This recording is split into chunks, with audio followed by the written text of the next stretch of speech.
Election हुआ है ना, जिसको ज्यादा वोट पड़े हैं वो अंदर बैठा हुआ, उसका कुछ नहीं बना।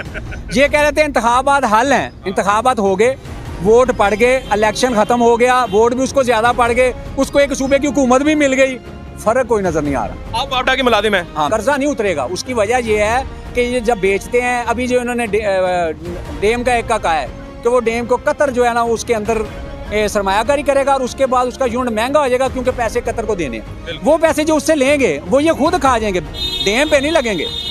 अगर ये डैम बनाए, सोलर से बिजली बनाए, ठीक है। अब मैं 17वें स्केल में हूँ वापटा में, मेरी को 1.5 लाख तनख्वाह है, मेरे से ले लो, मेरे से कट भी रहा है टैक्स तनख्वाह में, लेकिन उसके ऊपर इजाफा कर दिया, तनख्वाह बढ़ाई 8,000, टैक्स बढ़ाया 15,000।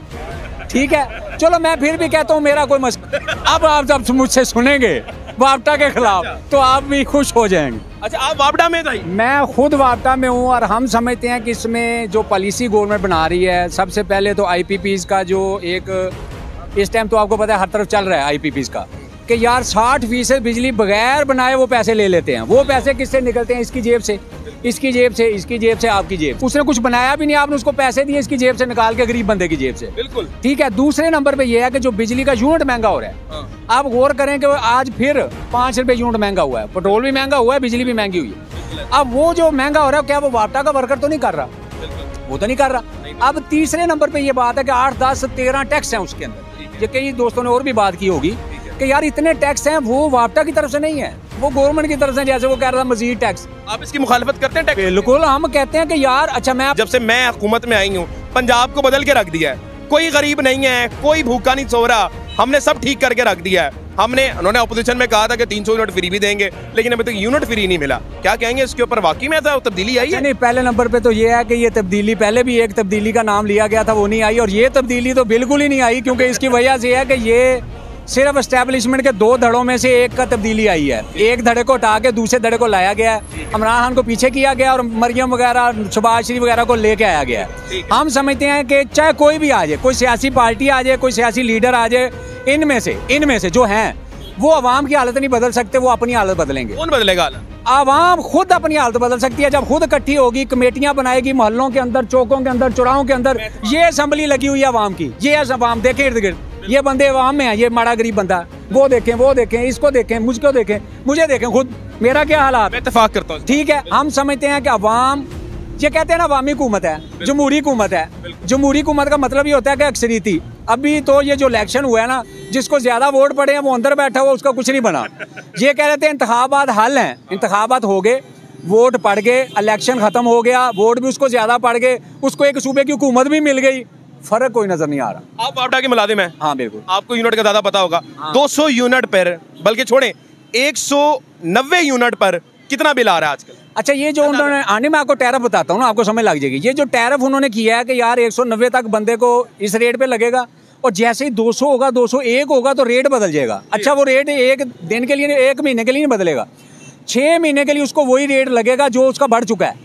अब मसला ये है कि वो तो उसको 200 हो गया, उसने चला लिए थे ज्यादा, अगली दफा वो 50 यूनिट चलाता है, 140 चलाता है, 130 चलाता है, रेट वही लगेगा, रेट वही लगा रहेगा। ये पॉलिसी है हुकूमत की, रियासत की, और इसी 100 दिन वाली मरियम की। ठीक है, जिसकी सुर्खी भी मेरा हाल है हमारी 2 महीनों की या साल की कमाई से भी ज्यादा महंगी हो शायद। ठीक है, हम ये कहते हैं कि यार ये जो शराफिया है, ये अपने जितने भी खर्चे हैं उनको कम नहीं कर रही। ये अगर कर्जे लिए हुए हैं, फर्ज किया ये कर्जे की बात होती है, सबसे ज्यादा कर्जा लिया हुआ है इन्होंने जी, कर्जा लिया हुआ है ना। कर्जा क्या हमारे पे लगा है? क्या हमें घर बना के दिए गए हैं? क्या हमें रोजगार दिया गया है? क्या अस्पताल बनाए गए हैं? क्या स्कूल कॉलेज यूनिवर्सिटियां बनाई गई हैं? नहीं बनाई गई।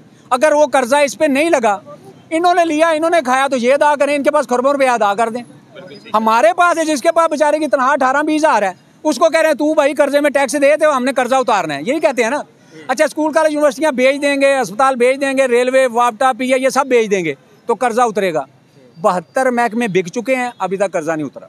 72 महकमे। उसके अलावा सोलर की इन्होंने सपोर्ट करनी चाहिए थी, इन्होंने उसको, आपको पता है, टैक्स लगा के जानबूझ के यार वहाँ सोलर भी ना लगाए।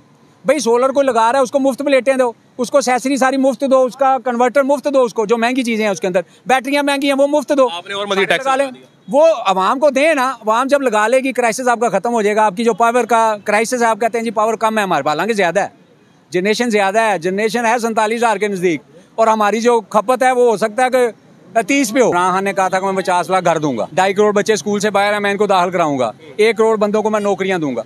मैं समझता हूँ कि जब ये सरमायादाराना निज़ाम रहेगा ना, इसके अंदर आप 50 लाख घर बनाएंगे तो मलक रियाज और DHA वाले जनरल मर जाएंगे, और वो नहीं मरेंगे, फिर वो उसको मारेंगे जो ये बनाने की कोशिश करेगा। और ये हुआ है। इसका मतलब ये है कि ये जो आप कह रहे हैं महंगाई, आप पाकिस्तान बनने से शुरू हो जाए, महंगाई के खिलाफ हर हुकूमत ने आगे कहा करप्शन खत्म करेंगे, महंगाई खत्म करेंगे, गरीब अवाम का हम कुछ ना कुछ जो है ना सपोर्ट करेंगे, उनको कुछ सब्सिडी देंगे, लेकिन ऐसा हुआ नहीं है। ये सरमायादाराना हुकूमत है, सरमायादाराना रियासत है, इसको सिर्फ अपने सरमायादारों से गर्ज है, जागीरदारों से गर्ज है, बड़े बड़े जर्नैलों से गर्ज है। इन्हें आवाम से कोई गर्ज आप और मुझसे नहीं, आप ये काम क्यों कर रहे हैं? अगर कहीं गवर्नमेंट ने आपको अच्छी नौकरी दी होती ना तो आप भी ना ये काम कर रहे होते। मसला ये है कि आपका भी मसला ये है, आपने ये चैनल बनाया है, मजदूरों में अवाम में निकले हुए इस गर्मी में यहाँ पे खड़े हैं ना हमारे साथ, ये बास्केट पहन के बड़ा मुश्किल काम है, हम एक बनियान में पसीनो पसीन है, ठीक है। इसका मतलब ये है कि यार आप इस वजह से, इस रियासत, इस गवर्नमेंट की वजह से यहाँ पे खड़े हैं क्योंकि ये आपको रोजगार नहीं दे रही। क्या क्वालिफिकेशन है आपकी बताएं? मैं ग्रेजुएट हूँ। हाँ बताएं। अब ग्रेजुएट भी अगर यहाँ पे बेरोजगार है, ये बेरोजगार है, आप किसी चैनल से तो नहीं है ना? ठीक है। अगर चैनल से भी होते, वो भी प्राइवेट चैनल हैं, ये ज़हन में रखें। अगर उनकी आप नौकरी कर रहे होते, वो अपनी मर्जी से आपसे बातें करवाते, मर्जी से रिकॉर्डिंग करवाते, ये जो मैं बोल रहा हूँ इसकी भी एडिटिंग भी वो अपनी मर्जी से, अब आप अपनी मर्जी से करेंगे, चाहे सारी बातें काट दें, कोई टेंशन नहीं है मुझे। सारी बातें रखूंगा कसम से, मुझे कोई टेंशन नहीं है, आप सारी बातें रखूंगा। देखो मुझे ये 15 बंदे जो है ना यहाँ आवाम के, मैं इन तक आवाज़ पहुँचा गया, समझ लो मेरी आवाज़ आगे चली। बहुत शुक्रिया जी, बहुत मेहरबानी, आपकी बहुत thank you. Thank you so much, thank you so much. अस्सलाम वालेकुम जी, कैसे हैं आप जी? ठीक है।